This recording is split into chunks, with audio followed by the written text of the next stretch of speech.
बिस्मिल्लाहिर्रहमानिर्रहीम। नेतन्याहू ने ऐलान कर दिया है जंग जारी रहेगी और हमला कर दिया है लुबनान की तरफ। लुबनान से भी जवाब दिया गया है।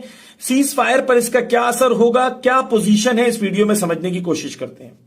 जंग के अंदर बहुत क्रिटिकल स्टेज है। क्यों? क्योंकि इजराइल चाहता है कि ये सीज फायर ना हो। अमेरिका चाहता है कि मैं निकल जाऊं। क्यों? क्योंकि अमेरिका में डोमेस्टिक प्रॉब्लम्स है, जिसके बारे में मैंने वीडियोस बना चुका हूं।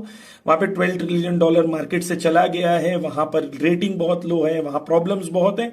तो अमेरिका चाहता है किसी तरीके से वो यहां से निकल जाए इस वॉर से। उसे लग रहा था 1 हफ्ते में खत्म हो जाएगा, नहीं हो रहा है, उसको प्रॉब्लम्स है, लॉसेस हो रहे हैं, तो निकलना चाह रहा है। इजराइल चाह रहा है कि वो नहीं निकले। क्यों नहीं चाह रहा है?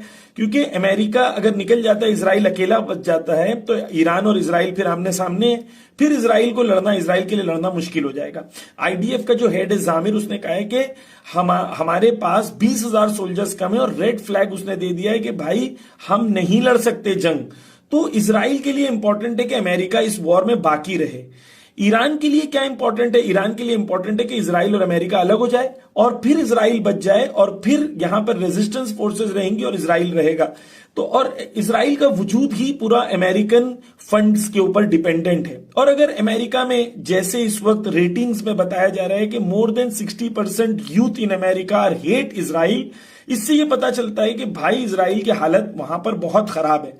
और अगर अमेरिकन प्रेसिडेंट्स आइंदा में ये फील करने लगे कि भाई इजराइल से दोस्ती या इजराइल को अपने सर पे चढ़ाना, उसका रिजल्ट ये है कि अमेरिकन मुझसे नफरत करने लगेंगे और मैं फाइनली प्रेसिडेंट नहीं बनूंगा। तो हर पार्टी आहिस्ते आहिस्ते कोशिश करेगी कि वो इजराइल से दूरी करे। हमें पता है कि वहां फंडिंग बहुत करते हैं ज्यूज वगैरह, लेकिन फिर भी पब्लिक प्रेशर बहुत इंपॉर्टेंट होता है। तो जंग एक क्रिटिकल स्टेज पर पहुंची है जहां पर इजराइल चाह रहा है कि सीज फायर ना हो, अमेरिकन चाह रहे एग्जिट मिल जाए, ईरान ये चाह रहा है कि जो स्ट्रेटेजिक विक्ट्री ईरान को मिली है उसको मेंटेन करे और ईरान के अंदर जो हुर्मुज की वजह से या ईरान की मिलिट्री और नेवी की विक्ट्री की वजह से जो मोमेंटम बनाए उसको बाकी रखे और इसका फायदा तमाम गाजा, लुबनान, इराक और यमन सब जगह पर हो। तो एक क्रिटिकल स्टेज पर है। तो ये डिप्लोमेसी की जंग है, यानी जंग का मैदान बदला है, जंग नहीं बदली है।